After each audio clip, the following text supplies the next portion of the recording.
15th century Japan, in the Kanso era, the year 1461, just before the Onin War, tears the country apart. Kyoto is already in chaos.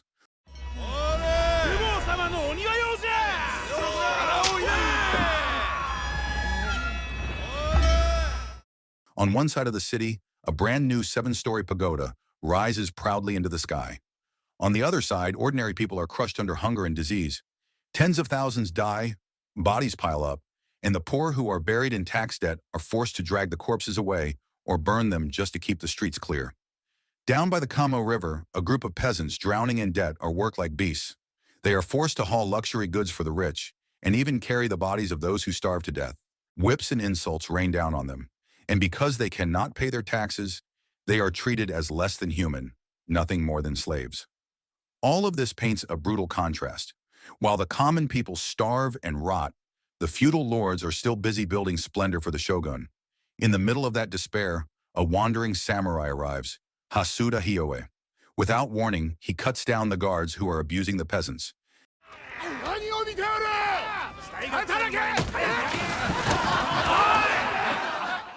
Then calmly shares food with the starving people gathered by the river. It is here that his fight truly begins. This is samurai fury. Elsewhere, another form of cruelty is unfolding. A group of debt collectors from the Andrea Kuji temple storms into the house of a poor farmer. They search every corner, seize what little he owns, and demand immediate repayment of his loan. When he cannot pay, their threats turn even darker. They say they will take his wife and daughter as payment for his debt. The farmer begs for more time, but pleading does not save him. The collector's men begin to drag his family away. In the middle of this tense scene stands Saizo, a young man traveling with the monks in their entourage. When he is ordered to kill the farmer for hiding a small amount of rice to feed his family, Saizo refuses. That single act of defiance enrages their leader, Gyosin. As punishment, Gyosin does not only torment the farmer, he also orders his men to beat Saizo and make him an example. Night falls and the cruelty only gets worse. Gyosin's men harass the captives, drink sake, crack crude jokes, and prepare to drag the women away before their leader returns. Saizo is still tied up, forced to watch. Then suddenly, the scene is shattered. A group of masked fighters storms the place and launches a surprise attack.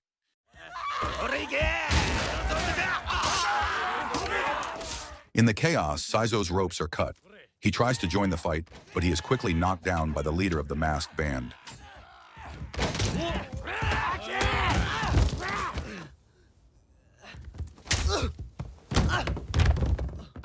By morning, the attackers stand victorious. They shout and celebrate as they gather up the spoils. Saizo, still treated as a prisoner, can only beg to relieve himself. No one listens. In the end, he is humiliated, forced to wet himself while still bound. Soon after, the leader approaches him. He questions Saizo, who accuses them of being nothing but bandits. The man calmly rejects that label. He explains that they see themselves as punishing greedy monks who lend money to the poor with crushing interest. In a time when the shogun's authority is fading, he claims to be the one truly responsible for keeping Kyoto safe. His name is finally revealed, Honeka Doken, a powerful figure who makes it clear that Saizo's life and death are in his hands. At that moment, another man enters the picture, Hasuda Hio, a ronin from a former feudal clan, and an old acquaintance of Doken.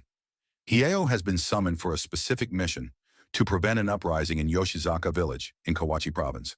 Hio sees the situation differently. With famine and plague everywhere, he remarks that rebellion is a natural consequence. Only men like Doken still cling to wealth in a time when everyone else is losing everything. Doken, however, is focused entirely on his own rise. If a revolt really breaks out, he vows to crush it completely in order to protect his path to greater power. The two men move from ideology to business. They argue over Hio's fee. After a hard round of bargaining, Doken agrees to pay him 400 mon, and on top of that, hands Saizo over to him. Hio accepts, but only after pushing the price up to 600, insisting that Saizo will need to eat as well. On the road afterward, Saizo is still technically a captive, and he tries to fight back against Hio. The attempt ends with Saizo plunging into the water, which earns him a new nickname from Hio, the Frog. Instead of tightening the ropes, Hio calmly unties him. The tension eases, and for the first time, the two truly begin to introduce themselves, setting the stage for the strange partnership that will follow. Meanwhile, the pressure on the people keeps growing under the harsh customs rules. Guards force everyone to pay 50 man just to pass through the border checkpoint. One desperate man tries to climb a cliff to avoid the fee, but he slips and falls. Tensions rise even higher when another man bringing food into Kyoto is killed on the spot by a guard. In the middle of this chaos, Yo steps forward. He tells the guards he has no money because he is only a Ronin, and when they try to stop him, the situation explodes. A fight breaks out, and with his unmatched skill, Yo cuts down every guard standing in his way. Saizo can only watch, stunned by the ferocity of it. When the dust settles, Hyo walks into the customs post and takes the wealth stored inside. Saizo is horrified and insists that the money belongs to the Shogun, but Hyo calmly disagrees. To him, that money belongs to the common people who are forced to haul goods and pay impossible taxes. And if something stands in his way, he believes the best thing to do is burn it down. With that conviction, he sets the customs post ablaze, leaving it in flames. Saizo panics, knowing this act will surely draw the wrath of the Shogun's samurai, and Doken will not let it slide. Yet Hyo remains completely unfazed, as if consequences simply do not exist for him. From a distance, a mysterious woman watches everything, quietly observing. She is one of Doken's spies. At the castle, the lords hold an urgent meeting. Villagers are fleeing their provinces, and starving families swarm toward Kyoto in search of help. Complaints about the customs fees continue to grow, but some nobles insist that commoners should simply be locked up for causing trouble. In reality, around 80,000 people have already died from hunger, and without intervention, Kyoto could collapse entirely. Even the feudal lords admit they are struggling to supply their own households. During the discussion, Yoshi questions why the shogun refuses to help the poor when rumors say his wife is hoarding a massive amount of money. The mood worsens when a foul smell reaches the room. They realize that the bodies of the starved are being burned along the Kamo River. To Nawa, the fear of famine is exaggerated. He believes that if the nobles ever feel their privileges are threatened, they will simply create new taxes. In their eyes, the common people are nothing but small ponds of fat. Even when stepped on, they say, the bodies still release oil. Doken then reports that groups of masterless samurai are moving toward Kyoto. There is concern that they might rise up in rebellion. Spies are already deployed, but even they have limits. The nobles demand that Doken stop the Ronin before things escalate further, insisting that this is his duty. In return, Doken politely hints that such a responsibility deserves additional compensation. Meanwhile, Saizo is sent out to hunt rabbits. Once he finishes the task, he and Hyo continue their journey, their bond slowly growing stronger. From a distance, they spot a village under attack. Bandits are tearing through the homes, targeting the women first. Without hesitation, Hyo rushes in. His blade cuts through the raiders one after another until the village is safe again. That night, the villagers gather for a simple feast to show their gratitude. The village chief offers his thanks, and his daughter, Kohagi, serves a special dish of roasted rabbit. Hyo brushes off the praise at first, calling their victory nothing more than chance, but everyone knows that his courage saved many lives. During the meal, Hyo shifts the conversation to something more serious. He points out that the village defenses are far too weak. He tells Kohagi that the trenches need sturdy wooden supports, and the watchtower is much too low to spot danger early. The real problem, however, lies with Lord Nawa, the landowner who should be protecting them. Instead of helping, he keeps raising taxes, even while famine spreads. With no other options, villagers are forced to take loans from temple lenders. To repay them, some families even sell their daughters. Hyo listens to these stories with a cold expression. He warns them that rebellion will only end in disaster. Instead, he shares the spoils he took on the road and orders the villagers to use the money to clear their debts.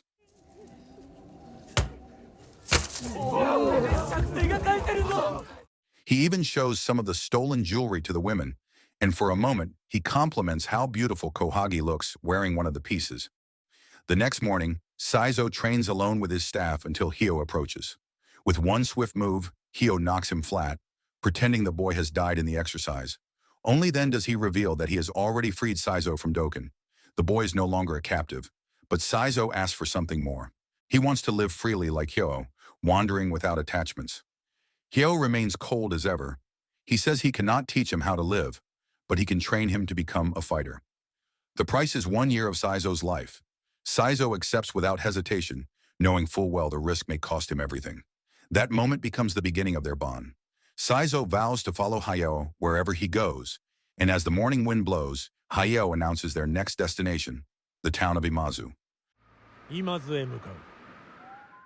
They leave the village together as the people send them off with gratitude and prayers, hoping both men will return safely one day.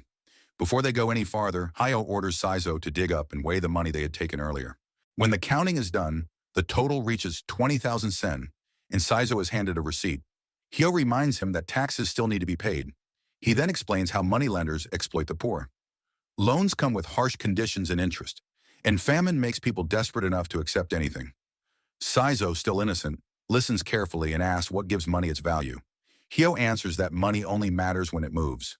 When it is lent, used, and circulated in trade, the world moves with it. Money buried in the ground is worthless. Training soon becomes their focus. Hyo brings Saizo to an old instructor named Rujin, who evaluates his strength and endurance. As part of his initiation, Saizo must go through harsh tests. His tooth is pulled, and he is ordered to train on a narrow board.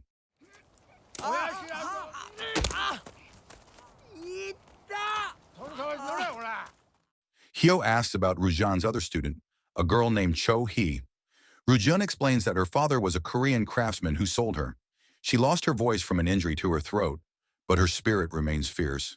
Rujun pushes Saizo hard, making him run, leap, and strike nails with his staff.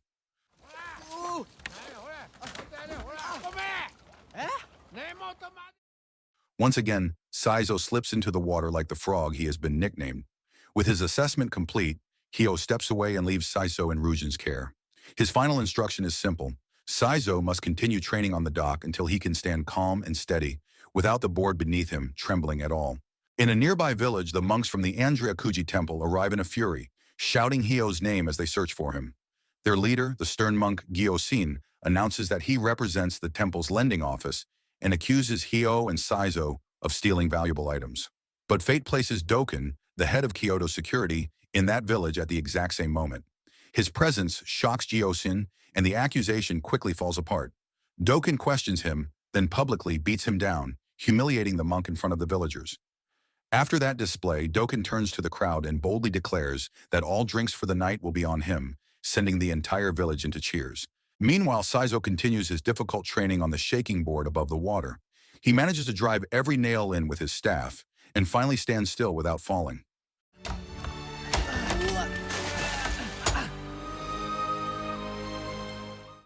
Rujan judges that his progress arrives just in time before winter, then moves him on to the next and far more dangerous stage. 20 knives are tied with cloth and hung from branches in a deadly circle around him. Cho Hee prepares to swing and throw the blades toward Saizo. Rujun warns him that one torn tendon would end a fighter's life instantly.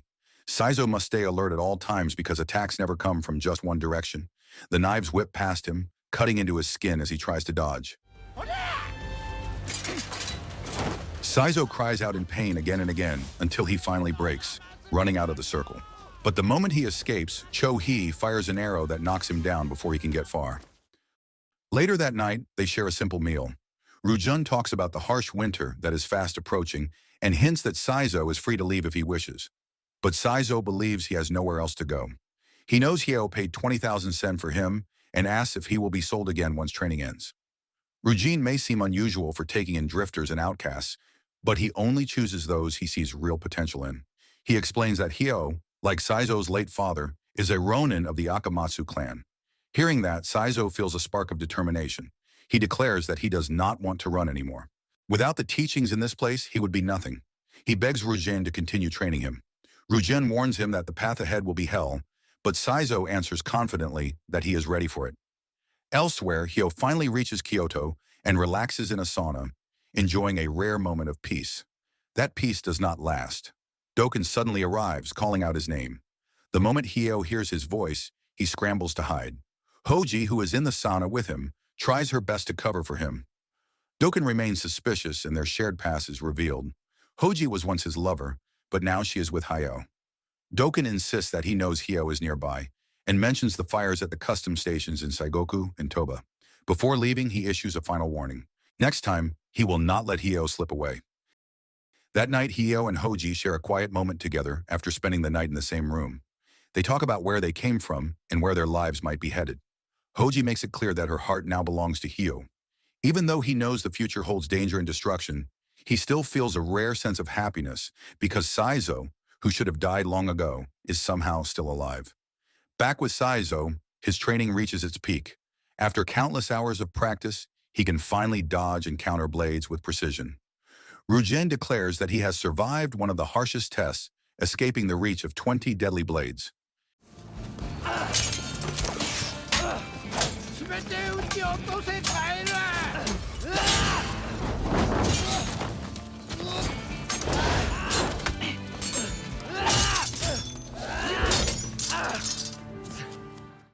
As a reward, Saizo receives new clothes and a special staff. But one final challenge remains. He must survive 10 full days while facing multiple attackers, everyone from bandits to wandering ronin. Through sheer determination, Saizo endures it all and defeats every opponent.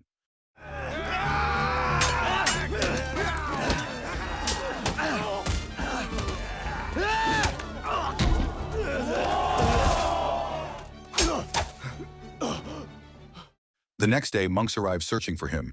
Saizo stands his ground and defeats Gyosin, who accuses him of betrayal.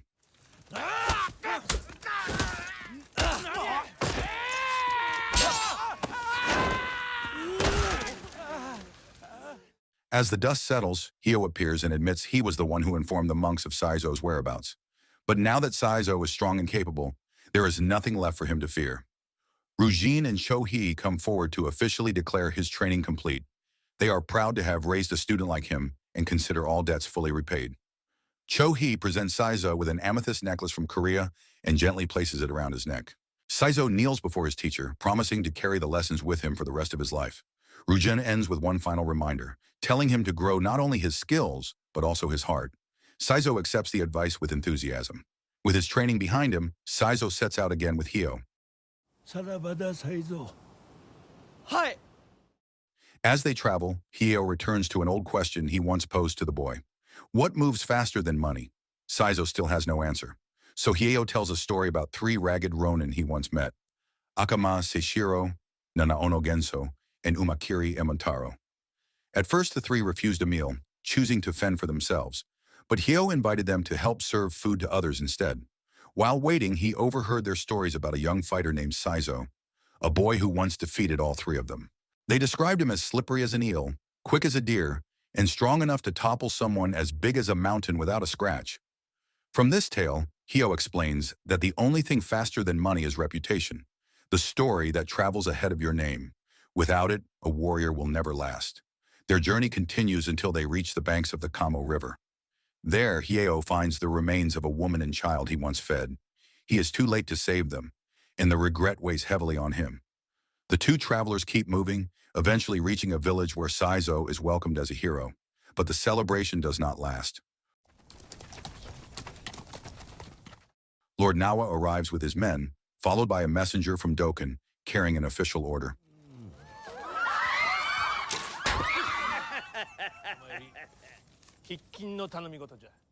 Hyo is commanded to stop the growing rebellion being led by ronin and wagon drivers across Kyoto. That night, Hyo arrives with Saizo and the 3 ronin to meet the village elders. Goroemon, the head elder, greets them warmly and presents the agreement they have been waiting for. Hyo presses his blood seal onto the document, and with that single mark, every signature is complete. The rebellion is officially set in motion. Their plan is clear. Within 1 month, they will burn every debt record they can find and destroy custom stations across the region, while challenging the armed monks and samurai who protect them. All that remains now is timing and strategy, because a movement this large can only succeed if each step is done with precision. After the rebels finish their celebration, Saizo and the 3 ronin kneel before Hyo and pledge their loyalty. They swear to follow and defend him, even if it costs their lives. Some of them may have joined simply for food, but their vows are still spoken with conviction. Hyo warns them that the path ahead is deadly, yet none of them turn back. The next morning, Dokkan arrives demanding answers. He wants to know why Hyo has stepped forward as the leader of a rebellion. Hyo explains that he has been pushed into this role by circumstance and by the suffering around him. Dokkan grows angry and draws his sword, but eventually they sit and speak as old friends. Hyo insists he never wanted to lead. He only wanted to act while others did nothing. He even invites Dokkan to join the cause, but Dokkan refuses. He has obligations as Kyoto's security chief, though he still offers help as a friend. Meanwhile, more ronin from distant regions begin joining the movement, swelling the ranks of the rebellion.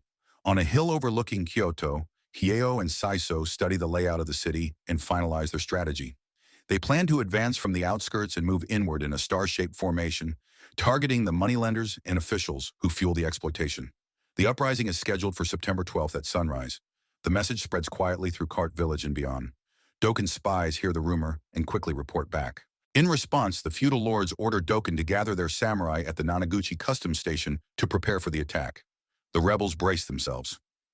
Emontaro declares his readiness, and Hieo lifts their spirits with a blunt reminder. They are like beetles. If they rush forward without a plan, they will be crushed underfoot. But if they use their wits, even a beetle can overturn a giant. He jokes that some beetles are enormous and claims to be one of them, warning that he can bite and kill if needed. Suddenly, their focus shifts. Smoke rises in the distance. Yoshizaka village has been destroyed. People run in panic searching for loved ones. A man desperately calls out for his wife. A grandfather clutches his grandson in the rubble. The old man explains that Lord Nawa ordered this destruction as a warning to anyone who dares support the rebellion. Chaos spreads fast.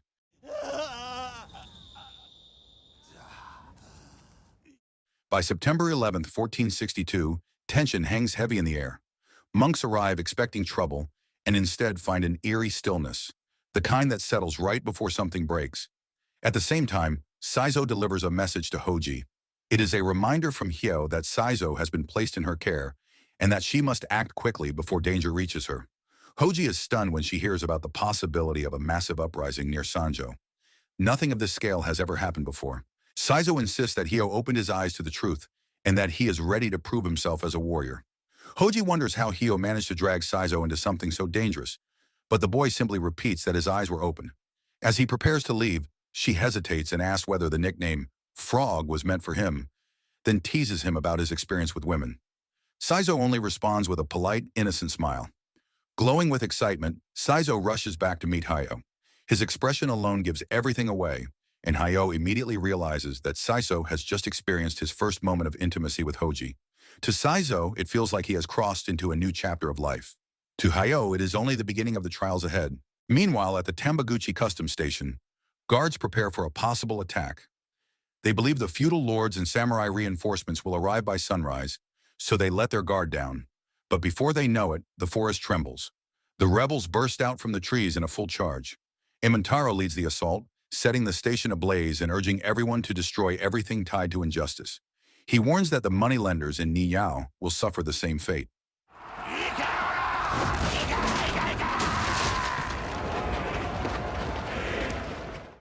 Across the region, Doken realizes too late that he has been misled. The rebellion is not scheduled for dawn. It begins tonight. The raiders under Seishiro and Genzo scatter into nearby villages, rallying ordinary people by promising to erase their debts. They call down divine punishment on the lenders and urge everyone, from wandering ronin to humble farmers, to take up arms.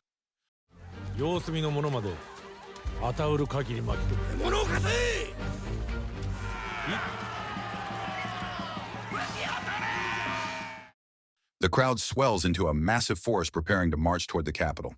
Hieo leads his growing army carefully, stressing that they must avoid direct confrontation with samurai or Doken's troops. Their goal is too important to risk unnecessary losses. From the towering pagoda, Hieo raises a torch to signal safe routes through the city. Guided by his light, the rebels move silently toward Nijo. Doken finally understands the scale of what is unfolding. More than 10,000 rebels are marching. This is no longer a simple uprising. It is a full attempt to overthrow the shogun. Hieo stands firm in his conviction. The old order must burn so a new world can be built. With that, he grabs a flying fox line and launches himself into the forest, racing to join the rebels on the front lines, rather than waste time engaging Doken in a duel. The rebels surround the temple, preparing the flames that will bring the building down. Inside, the monks scramble to protect their debt records and hoarded money. The rebels push forward despite fierce resistance and eventually break through the gates. The temple, once considered sacred, begins to burn. But for the rebels, the goal is not destruction for its own sake. They want to reclaim the debts that have trapped the poor and free the people from financial oppression.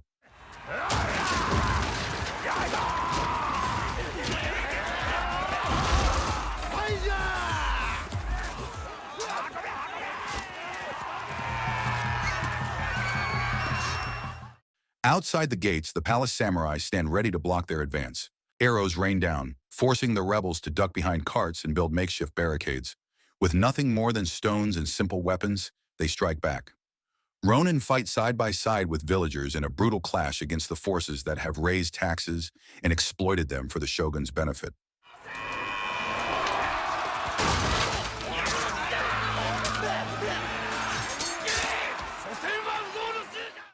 Mounted samurai from the Kyogoku clan arrive, adding even more pressure.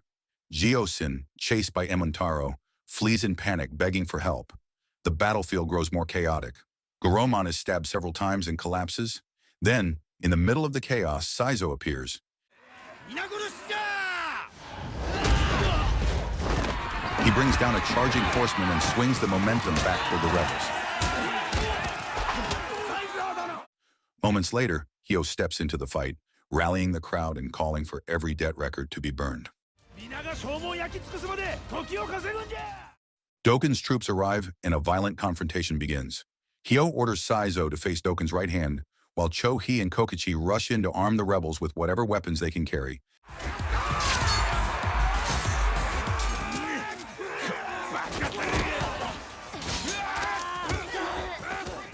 Through sheer courage and smart tactics, the rebels manage to gather the debt papers and set them all on fire. For a brief moment amid the turmoil, it feels like victory, but Doken's army does not stop.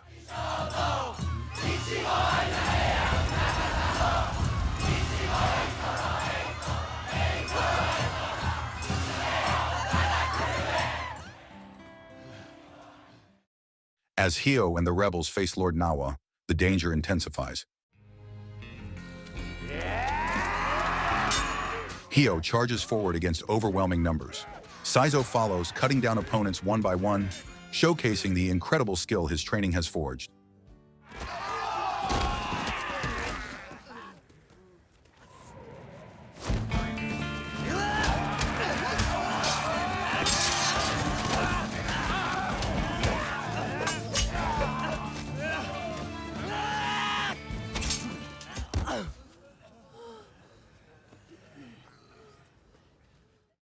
Hyo finally reaches Nawa and drives the hairpin of the late Lady Densuke into his neck, delivering the justice Nawa never saw coming. In the aftermath, Hyo gives Saizo one last instruction. Be patient. Wait for the right moment. Strategy and restraint matter more than strength alone. But fate has a harsh final turn.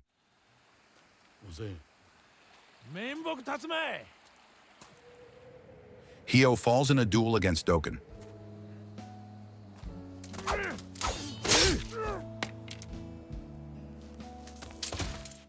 Saizo, bruised and exhausted, escapes the ruined city carrying the memory of his mentor and the lessons that shaped him.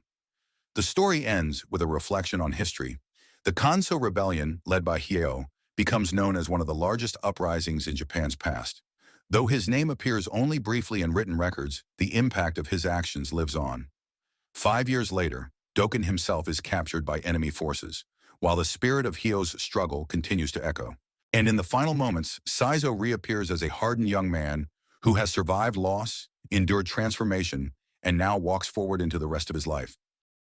So the moral of the story is, if life ever gets too hard, just pretend you are a frog, jump into a river, refuse to pay taxes, accidentally start a rebellion, and somehow everyone will think you are a hero.